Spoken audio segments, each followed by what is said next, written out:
and then you can look at the PowerPoint slides for more information, my notes in Canvas, or your textbook. Okay, so what are the different types, the different categories of crime? They break them down, this doesn't say it, yeah, damn it. Okay, so this one says property crime, theft, property damage, invasion, specific offenses. This isn't a good slide, so let me see if I can find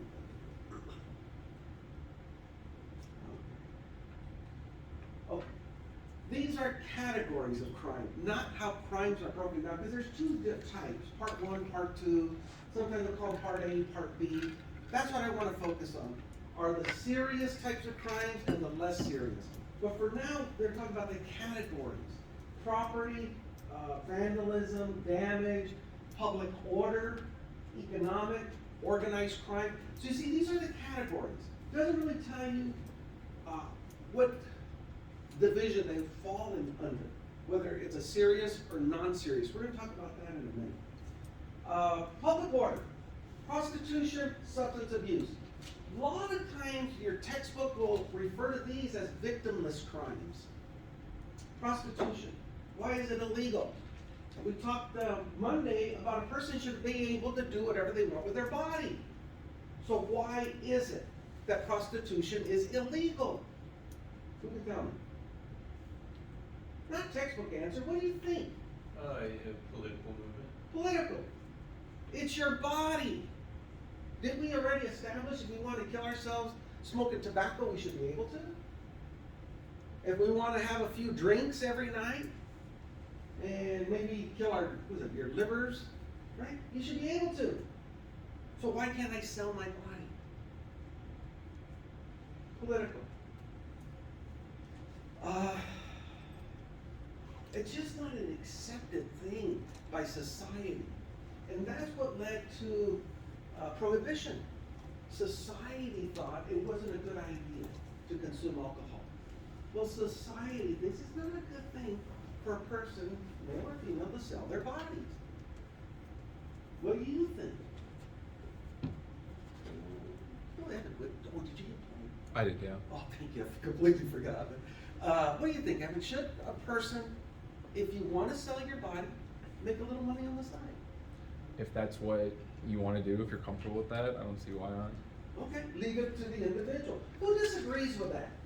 That it should be kept illegal, absolutely. Okay, good. I just think it could lead to other things like, Okay. I don't know, I think it's happened before, like prostitutes getting murdered and stuff. Yeah, yeah. No, that's true. It can lead to other things.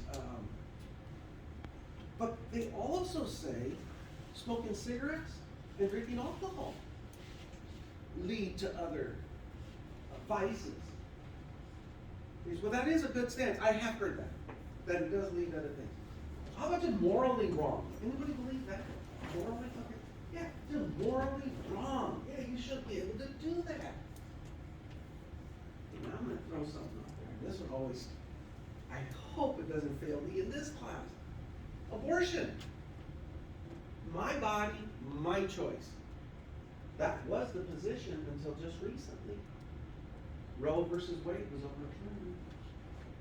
Still being argued. Morally, it's wrong. It's murder. Any abortion is murder. It's morally wrong. Wait a minute. My body, I don't want to have that child. I'm not ready to have that child. I should have the right to, boy, this is going to be debated in politically. We're going to be hearing a lot about this. There should be another initiative pushed to make it legal again, abortion. But your thoughts, think about just the argument, the point of the argument. My body, my choice, my right. If I want to consume drugs, I should be able to. If I want to sell my body, I should be able to. Evan agrees. If I want to have an abortion, it's my choice. What do you think?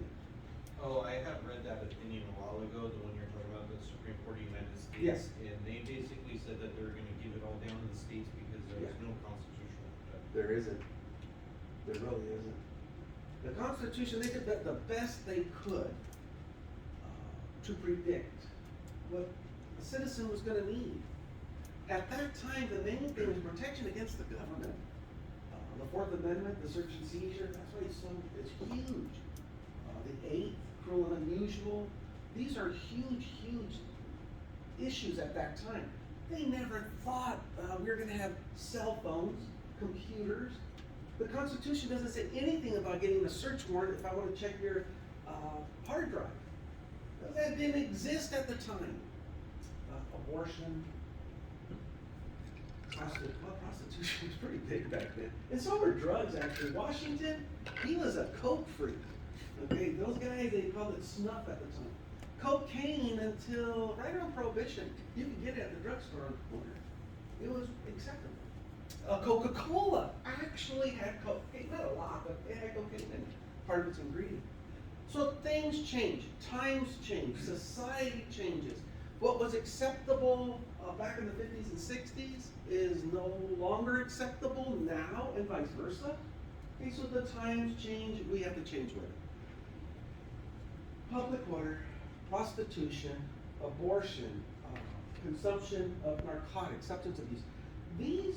Most states want people to make those choices for themselves. So it's going to be interesting to see what our state does. We are about 50-50. We'll see what's going to happen. Okay, where do we get our data? How do we get information about crime? This is called the UCR. It's been replaced now by NIBRS, and we're going to talk about NIBRS in a minute. But the Uniform Crime Report. Every police agency, law enforcement agency with the powers of arrest has to report every single crime. And it's the FBI who maintains the databases. When I was still working, we had a major incident. It could be a homicide, it could have been a staff assault, whatever it is, a stabbing. Part of the incident reports that we prepared, there is the UCR or NIBRS report. Just a bunch of boxes you gotta check. They have some analyst sitting in, well, could be either California or Washington. I forgot which offices it went to. But we fax it over. We still have faxes now, they call it email. But we would fax it over. An analyst would get it, key in all that data. So every police agency reports crime. Then they compile the reports. So if I'm a chief of police sitting in Temecula, I have X amount of resources, patrol units. Maybe I have 8 or 9 per shift. Maybe only 6 in the evening shift and at night, graveyard. So I want to place these patrols in the areas that are mostly affected by crime. So it's not guesswork. The chief, me, I would get the reports from UCR and NIBRS, drilled down to where it shows Temecula. Between the hours of say 10 at night and 6 in the morning, where am I most likely to have property crimes? And it would tell me the target areas. And of course, I would have it broken down by beat. And depending on the higher affected crime areas, that's where I'm gonna put my patrol unit. So maybe I'll put 2 in one, 2 in another, and maybe 1 in a third. I only have 5. And leave 2 vacant, because these guys could always respond. But most likely, I'm anticipating the trouble's gonna be here. So that's one reason we use this information. It just doesn't sit there and collect dust. It gets used quite a bit. Here's what I was talking about, the part 1, part 2. Part 1, the serious crimes. And this hasn't been revised, so I apologize.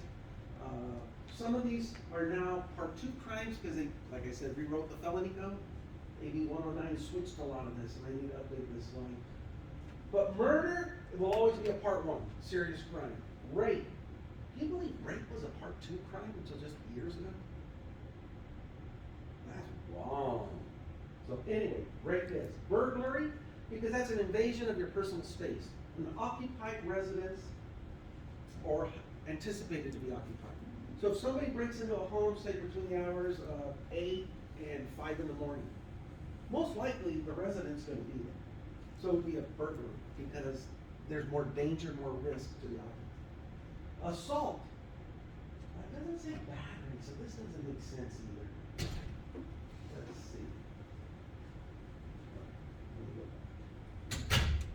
talk about assault. If you watch TV, right, who doesn't? I like those crime shows. Ooh, let's book them down, right? Assault and battery. Assault and battery. That's so ridiculous. Two completely different things. Assault and battery. Assault is an attempt, but no contact. So if I assault this person, I'm putting her in fear for her own safety, where she believes that I will cause her some type of harm. Could be psychological, could be physical. Assault. So, assault. I even swing, but there's no contact. Okay? That was the attempt. That's assault. Battery is the contact. Okay, so let me show you what a battery is. No, okay, that's you get the idea, right? Battery. Somebody's gonna say, Professor is trying to get a student. Don't rat me out. Hey, you got on camera now. Like you notice I'm off camera. Okay. Yeah.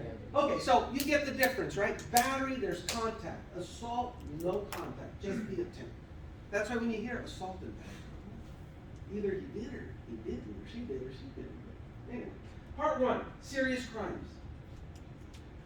And now it talks about NIBRS. NIBRS now is the go-to database only because it expanded on the UCR. There's more crimes reported, they're packaged a little different, and they're more effective to the end user. But again, it still requires anyone with the powers of arrest to report all incidents. So it's a database collection.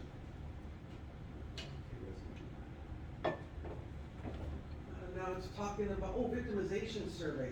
This is another source you don't really hear about too much because this is where the victim is reporting the crime. They're not reporting it to a police agency. Why? Why would somebody not want to call the cops if they've been a victim of a crime? You came in late, don't Maybe they don't trust the cops. Good answer there. We don't trust the cops. Which crime do you think goes more unreported than any other crime? Police misconduct or No. excessive force. No. Good try, though. Rape. Rape. Rape. So if I'm a cop and I want to know what the crime rate is in my area, of course I'm going to go to NIBRS. I'm going to see what it's telling me.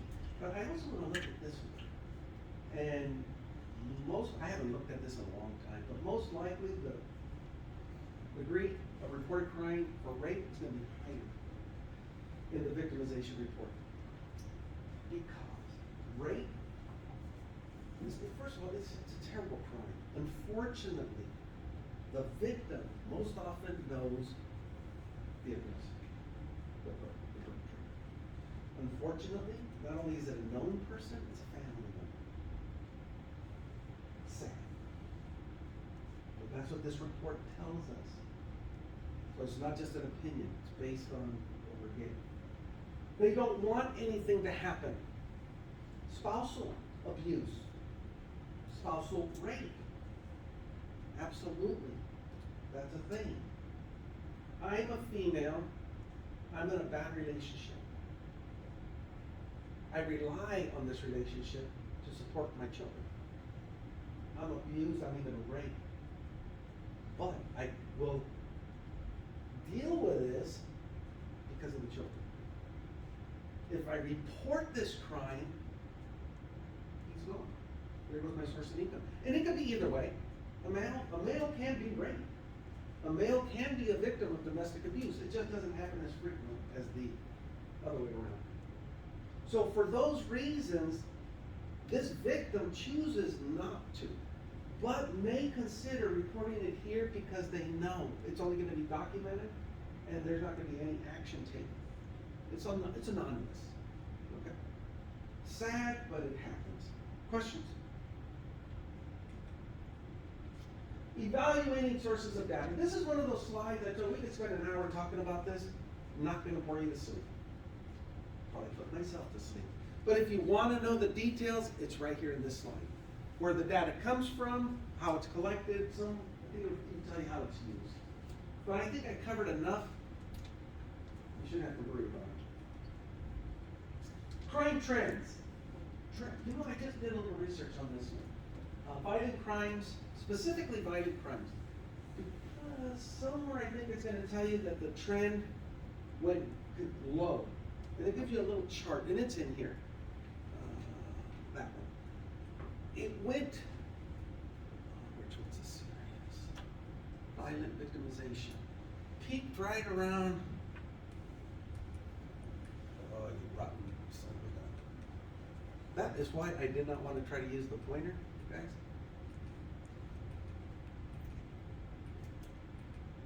There we go.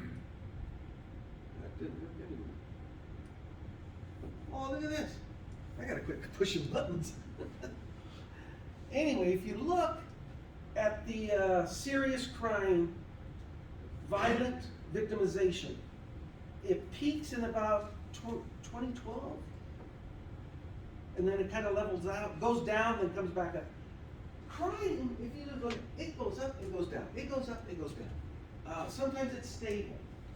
Why do you just think that not only violent, but most crime, property and there are other crimes, why does it do this instead of just kind of stay level? What do you think? Yeah. Selective prosecution, political politics affecting prosecutors and their discretion, because already they have carte blanche with absolute immunity, and That's good information. You gotta shift gears. There's a lot of other reasons besides rotten people, rotten apples. There's a lot of other things that are going on. That is one though, and I don't wanna dismiss it, but there's other reasons why it does this. Actually, very practical that affect us here in the world. then changes the law too, like Law. releasing or not giving, I don't know, like diversion. That's huge. AB 109. What was once considered a violent crime no longer is. That's that big drop you see. You change the law, you change the result. That's one, another big one. But the main thing that drives all crime across the board, economy. The economy. People are unemployed. They can't find a job. Hard times. What do you think they're going to resort to? Crime. Whether it's property or violent. But everything you said too, Greg. I don't want to dismiss it. Those are also true. I was trying to get to the economy. Why do you think there's such a discrepancies in crimes reported to the police, and why are property crimes reported less often than violent, and then the prevalence? One quick question. Do you believe all crimes are reported? No, of course not. Why do people, or why are they reluctant to report crimes? I gave you the one example of the rape victim. But what about just a simple property crime or substance, drug crime? Why aren't those crimes reported? Pressure from the criminal to the. Yeah, you're on the right track, but there's one word that'll summarize it. Yes, yeah, or you just don't. Oh, Oh, what do you? Embarrassment, like Embarrassment? let's say if I left my keys and stuff in my car and I didn't lock it, and then somebody was walking on 12. That just happened to my neighbor, man. And He got his truck robbed. Idiot left his keys in there. And I don't know until like a week later, I'll be pretty embarrassed. Okay. You were closer the first time. Fear. Thank you. Say it. I know you're all sitting there thinking it. You're scared. Fear. Think about your surroundings, your environment. I don't live in the best neighborhood. I know there's gang activity. You think I'm gonna be a snitch? Snitches get. See? Everybody knows that. Hell yeah, I'm scared. We'll protect you. Bull. They mean well, but when cops just want the information, then most likely they're gonna forget about you. Most likely. Some will follow up. But I'm not gonna trust them. Me? Hell no, I ain't trusting them. Unfortunately, I'm the kind of person that if something would happen to me and my family, I'm already old, I don't mind doing the time. I will take the law in my own hands, especially if somebody hurt one of my girls. Sorry. It's no problem. But thank goodness everybody's all right right now. ecology of crime. Day, season, climate, the ecology, environmentalists. We often just think of them as they're supporting a cause. Some of the stuff they pull is criminal. Trespassing, destruction of others' property. Well, we're saving the environment. Okay, I get it, good idea. The PETA dumping blood on people, that's. See, I wasn't gonna say PETA, but thank you for bringing it up. That's basically battery, or worse. It is battery, it's exactly battery, throwing blood. You're an animal killer. Didn't we just say leave people alone, let them live their own lives, my choice, my decision? You wanna be a vegetarian or only eat biscuits on Sunday? I don't care, that's your business. If I wanna enjoy a steak, let me enjoy my steak. I work with he's alright though. He says he's not a vegetarian, but he just doesn't eat meat. He's got the coolest shirt. Be kind to animals, don't eat them. That's kind of nice. But he's a good friend. We talk about these issues. As I'm eating my roast beef sandwich right in front of him. Yeah, and you could have this salad, I don't care. But there's a good example. Understanding our differences. He's not asking you to believe as he does, and I'm not asking him to share my sandwich. So it's all good. But there's those people, like PETA, if you don't believe as I do, then you're the enemy. And here you go, a pint of blood on you, whatever they do. Social class, economic conditions, and crime are some of the triggers, factors, why people commit crimes. That's just what it is. Crime patterns. Age, crime, gender, explaining gender, differences in the crime, traits. The book does a real good job of talking about these topics, these areas. Racial profiling. Is that good or bad? I hear bad. I hear bad. I think every time you meet a person, you make a judgment. You see them, they got long hair, they're okay Why with don't you just take the damn clicker and tell me? Yeah, I know. That's what I was gonna say. But yeah, that's a survival mechanism. When you see somebody who's African American, you're less likely to say you people because it would be received badly, and that's a It survival. may be, you just don't know. The differences again. Social, racial, whatever it is, it is survival. It's ingrained. The flight or fight factor within us. The unknown. And I'm not trying to justify it, and I'm not telling you it's good, I'm not telling you it's bad, I'm just explaining it. You take it as you wish. Every one of us does it. Even though we say don't judge a book by its cover. Every one of you, on day one, judged me. What's this guy gonna be like? Boring, crazy? I don't know what that you were thinking. I really don't, but I did the same thing to you. I even picked on him. So, about his curly hair, heck yeah. I was feeling him out. Oh, good guy, I like him. Not too sure about Elijah, but yeah, no. But we all do it. We all do it. It's only really bad when you act on it, on your perception. Because you may be wrong about that person. I have been wrong about people, but I do judge people. It's my job. Well, it was my job. It is important. We teach it at the police academy to properly assess, we call properly assess your environment. We're telling you, are you in danger? Judge around you. Keep your personal space, not from a perk, from everybody. Don't let them in your circle because you may have to react. Are you going to have that time? It's survival. Now here's the bad side of it. When people act on it, I don't like Oriental people. I can't trust them. Why? Because they're so smart. They're sneaky. Really? Where are you getting this information? Pass it out.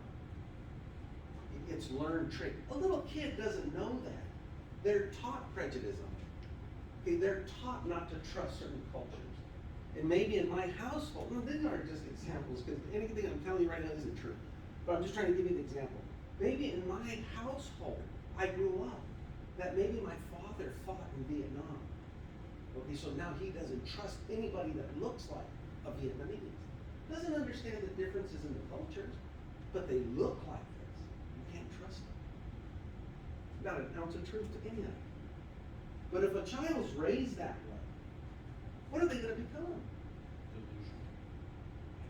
Bigoted? Racist? That's what happens, guys. Okay? Now, unfortunately, put a badge on that individual. Now what do you got? Racist cop. That's the worst thing you could have. Because now this person has a position of authority over those people that he has those biases against. And he gets ugly. How do you explain the gender differences and the crime rate? This is a good question, guys. Why do men commit more crime than women? First, is that true or false? It's true. It's supported by statistics. Okay, so why do men commit more crime than women? Not machismo, but I understand they have to prove something. Gotta prove something. Yeah, you gotta prove something. That's one. It's really simple. Guys might not like it. Women are gonna be, yeah, that's right. Men are stupid. Okay? See, Sierra's head fell off her. Men are, that's what you're trying to say in a nice way. Men are, not again, not all men, but the statistics support, men are stupid. They're not fully evolved. Women are, again, most of the women, I've seen some of them, oh my God. But most of the women, they're refined. They think about things. They communicate. You want, guys, okay, this goes to the guys. You want to learn how to communicate? Listen to two women talk. They listen to each other. They stay on top of it. Oh, that dress is so nice. Really? I bought it. Really? Oh, that's a good deal. If you buy, oh yeah, then I'm gonna go down there. They stay on top. Guys, we one up each other. Where'd you get that shirt? Well, that's a nice shirt. Okay, well, I got mine. Check mine out. I got. Well, no, I had one the other day. My brother got one. Before you know, you don't even know what you're talking about. Thank you. Admit it to you. You know damn well. Not everyone, okay guys, so if I'm hurting your feelings, sorry. But if this applies to you, it applied to me, it still does sometimes. I'm evolving.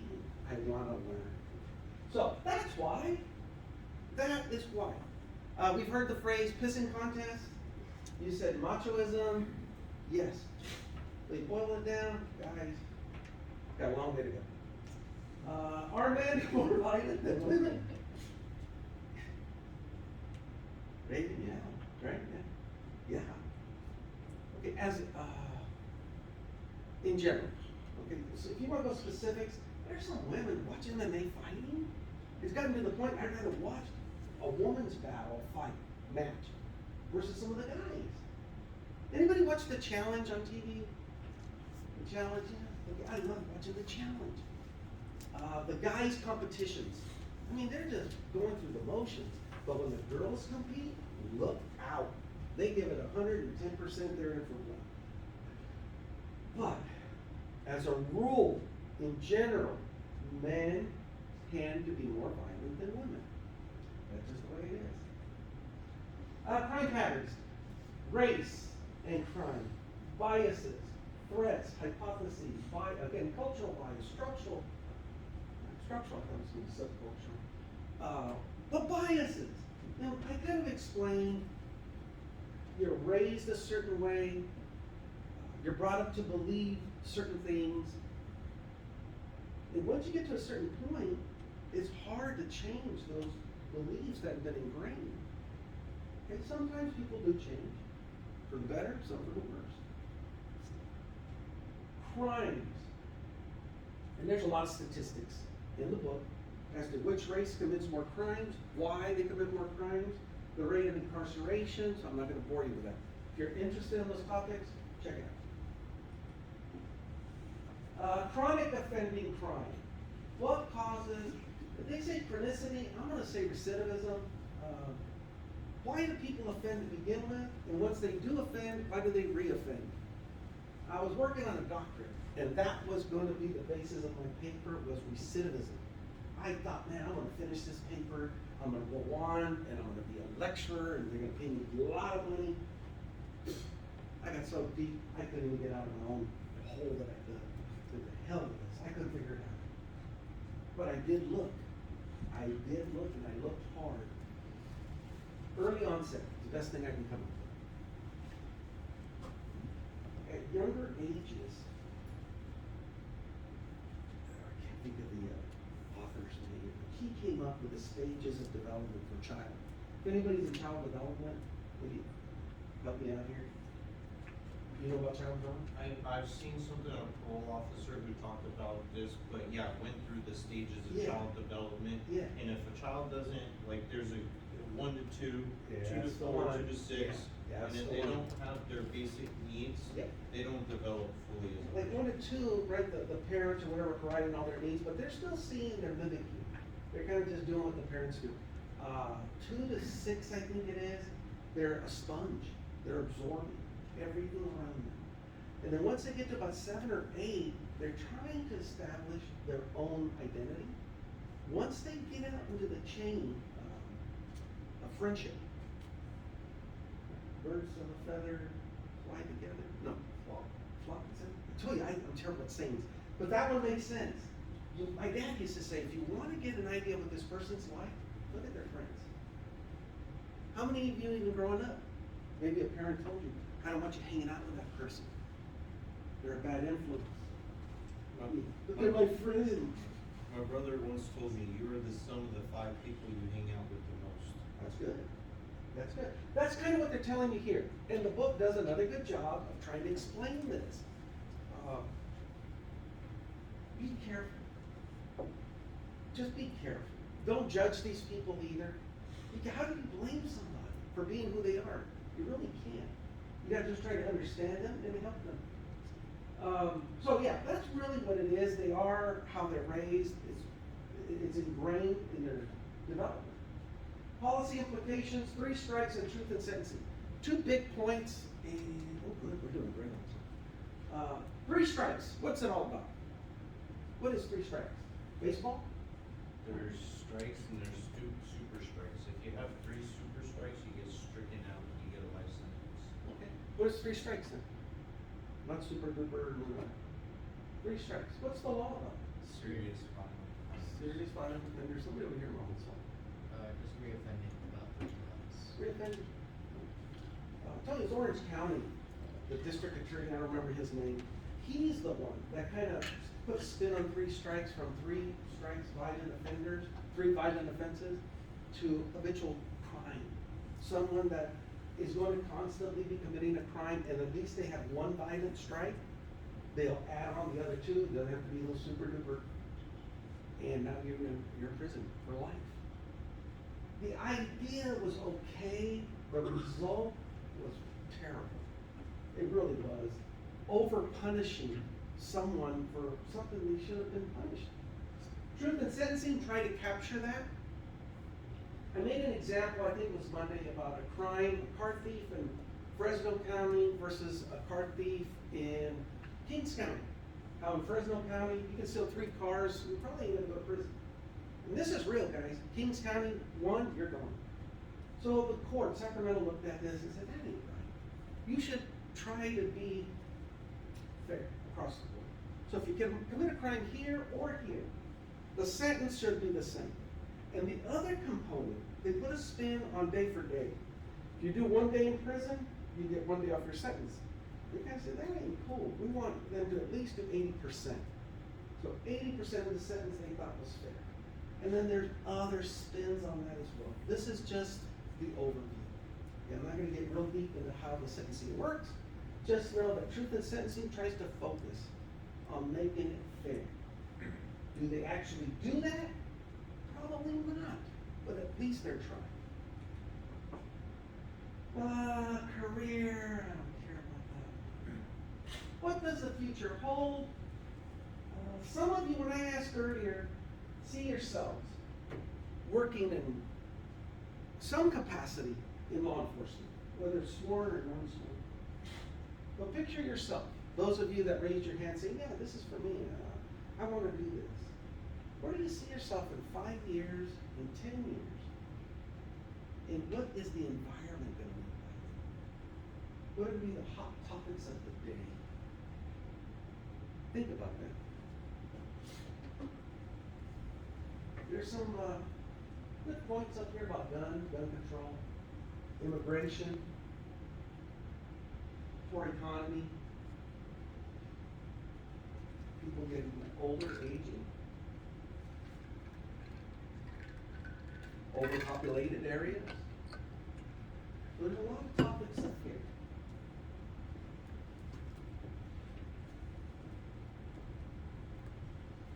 Does anybody, before I come to my call sheet, and just pick on people, wanna raise their hand and say, you know, I've given it some thought. I'm gonna go work somewhere else. Law enforcement's not for me. Or after you've seen this, you still think, I wanna do this job. Anybody? Volunteers? No, I'm gonna come. Let's pick on, where's Alayla? Alayla. Were you interested in a position in law enforcement? Yeah or no? Yeah, I'm still trying to figure it out, Still but, looking. What's your mindset right now? You're kind of thinking, yeah. looking at this stuff, do you have any perspective on it? I honestly don't know. You don't know, it's tough. Yeah. It's tough. Okay, let's keep on picking on people. Maria, Yeah, okay, I'm gonna kind of say something, so, Good. for me, the career, of course, that like you see with the police officers, yeah, like I said before, I wouldn't do a job like that, but I can only imagine how tough it would be for people who are looking into kind of those careers. I Yeah. mean, everything nowadays, you're in the news, every cop is getting busted, in trouble, you know, all these lawsuits against with everything that's happening, you know. Yeah, how will politics, how will, in general, the department, I guess would be, you know, not the department, but how will that get fixed, or how can that be prevented? I mean, in one of the discussions that we had, there was something that was said about, you know, cops don't get paid that much money in everything that they risk for in their positions, that I believe is just too much on them for what their titles are. And so if we're where we are right now and how things are moving along and what you're seeing, would there even be, I mean, I've heard there's a huge shortage of police officers because people don't wanna get, last, lesson that we had here Monday, we talked about how you're kinda trying to get officers that are not sworn, even just to kind of fill the jobs. Yep. And you see that not only here, but you even see it in education right now. So it's kind of how our world is going right now, and things that are happening that make it, I think, very hard for those types of decisions in that kind of yeah, field line of work. thank you. That is, it's a tough job. Who really wants to do that? Put your own life at risk to protect someone you don't even know. That's what it boils down to. And then that discussion that we had with one of the classmates was, Yeah. you know, I said it was, on the news, it was a 3-stripe offender that just killed a Riverside officer.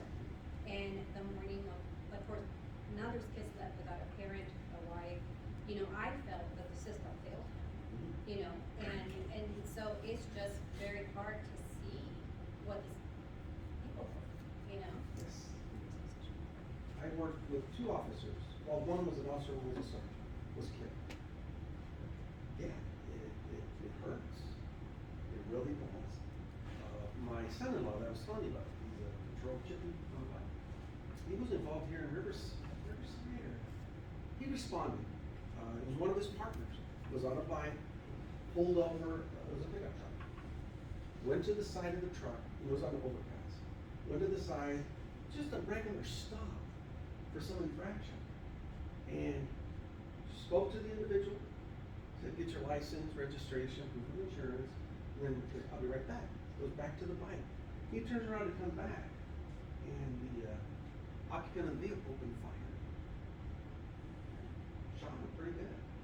He made it to his mic, radioed in for assistance, drew his weapon, returned fire.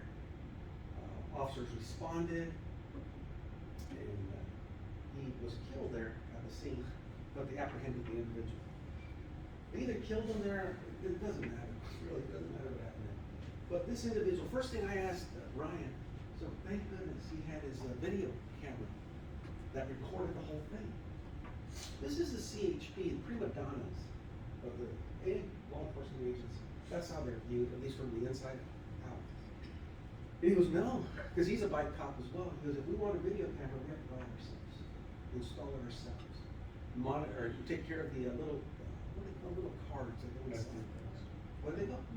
Memory cards, the little SD memory cards, yeah. And get this, at the end of the shift, they have to upload the data and then send it into the production manager. They have nothing to do with this camera, but yet you have to give them your information, because that's just the policy. So this officer, he had a few years in, but didn't have a camera on his bike. So there was no recording until the responding officer showed up at scene. And they video recorded the remainder. How sad. First of all, an innocent officer doing his job, turned out this guy, he was either had a warrant out for his arrest, but he was of interest to the officers. He was a known violent offender. I'm not sure if he was a three-strike person or not, if he fell under that rule. Most likely. They found a controlled substance in the vehicle.